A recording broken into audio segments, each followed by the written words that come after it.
Friends, আপনাদের হয়তো অনেকেরই বিজেপি এমএলএ কুলদীপ সিং সেনগারের কথা মনে আছে।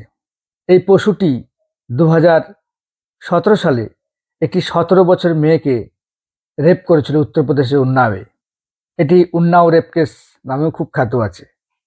তো দিল্লি হাইকোর্ট 23শে ডিসেম্বর 2025 এই বিজেপি এমএলএকে বেল গ্রান্ট করেছে। আমাদের কোর্টের রায়ের বিরুদ্ধে আমরা কখনোই কিছু বলি না, কারণ এটা কোর্টের অবমাননা হয়। কিন্তু আজকের এই ভিডিওতে করতে বাধ্য হচ্ছি, কিছু কিছু কেস আছে যেখানে সমাজের প্রত্যেকটা মানুষের রাগ হয় যে কিসের জন্য এত ক্ষমতাশালী ব্যক্তি, যে ব্যক্তিটা ভিকটিমের পরিবারকে, তার বাবাকে মেরেছে, তাদের কাকিমাকে মেরেছে, এত অত্যাচার করা সত্ত্বেও সে তো বিচার পেলই না, তাকে বেল দিয়ে দেওয়া হলো। আজকের এই ভিডিওতে তার সেই অপকর্মের কিছু ঝলক, কিছু কাহিনী আপনাদেরকে বলবো। দেখুন, আমাদের দেশে এমএলএ এমপি হলে প্রভূত ক্ষমতার অধিকারী সে হয়। টাকা পয়সা থেকে আরম্ভ করে সামাজিক প্রতিপত্তি সমস্ত কিছু তার থাকে। তার এক ডাকে হাজার লোক যেমন জড়ো হয়, তার বিরুদ্ধে অ্যাকশন নিতেও কিন্তু পুলিশ ভয় পায়। তো সেরকমই দোর্দণ্ড প্রতাপ নেতা ছিলেন, এমএলএ ছিলেন এই কুলদীপ সিং সেনগার। 2017 সালে তিনি একটি মেয়েকে রেপ করেন। পুলিশ 1 মাস হয়ে যাওয়ার পরেও এই এমএলএর নামে এফআইআর করতে সাহস পায়নি। পরে যিনি ভিকটিম ছিলেন তিনি মুখ্যমন্ত্রী বাড়ির সামনে গিয়ে নিজের গায়ে আগুন ধরিয়ে মরতে যান। শেষে পুলিশ কেসটি নেয়।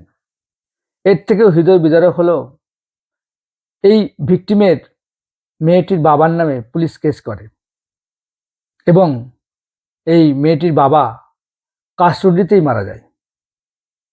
অর্থাৎ ইনি, এই মেয়েটির বাবাই ছিল প্রধান সাক্ষী।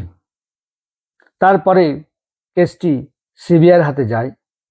সিবিআই তদন্ত করে দেখে এই এমএলএ প্রভুত্ব ক্ষমতা খাটিয়ে পুলিশের সঙ্গে যোগসাযোগ করে এই চরম পরিস্থিতি করে ভিকটিমের পিতার। এর পরবর্তীকালে কেস চলাকালীন সাক্ষ্যদানের সময় যখন ভিকটিম এবং তার 2 কাকিমা এবং লয়ার 2019 সালে একটি গাড়িতে করে যাচ্ছিল, তখন ট্রাক পেছন দিক থেকে এসে তাদের গাড়ি উল্টে দেয় এবং সেই মেয়েটি 2 কাকিমা মারা যায় এবং ভিকটিম নিজে এবং তার আইনজীবী আহত হয়।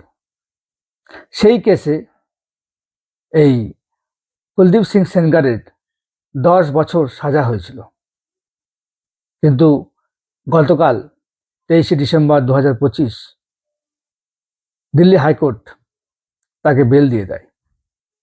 এই প্রভূত ক্ষমতাশালী ব্যক্তি, সে তার ক্ষমতার জোরে, পয়সার জোরে, তার যোগাযোগের জোরে প্রতি ক্ষেত্রেই একটি, যারা অল্প পয়সা, যারা গরিব মানুষ, তাদের বিরুদ্ধে কিভাবে দিনের পর দিন অত্যাচার করে পার পেয়ে যাচ্ছে, রেপের মতো একটা অপরাধ করেও সে আইনকে বুড়ো আঙুল দেখিয়ে তার মেন উইটনেসকে হত্যার চেষ্টা করে সে কোর্ট থেকে বেল পেয়ে যাচ্ছে।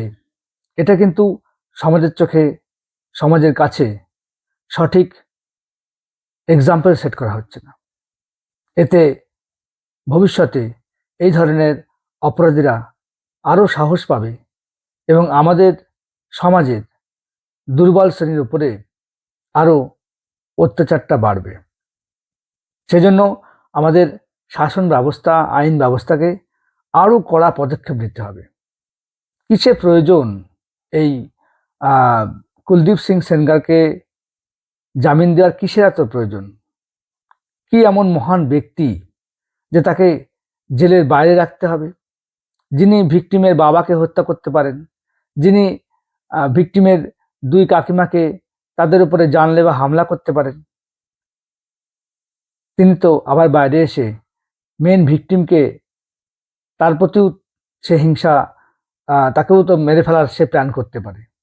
কোর্ট কি তাকে আটকাতে পারবে? কেন, কি জন্যে এদেরকে এইভাবে এরা বেল পেয়ে যায়? শুধুমাত্র আপনারা কমেন্ট করবেন যে এই বিজেপি এমএলএর কি বেল পাওয়া উচিত, নাকি যাবজ্জীবন তথা ফাঁসির সাজা পাওয়া উচিত। আমার ভিডিও ভালো লাগলে অবশ্যই লাইক করবেন, আমার চ্যানেল সাবস্ক্রাইব করবেন। Thank you, tata, bye by.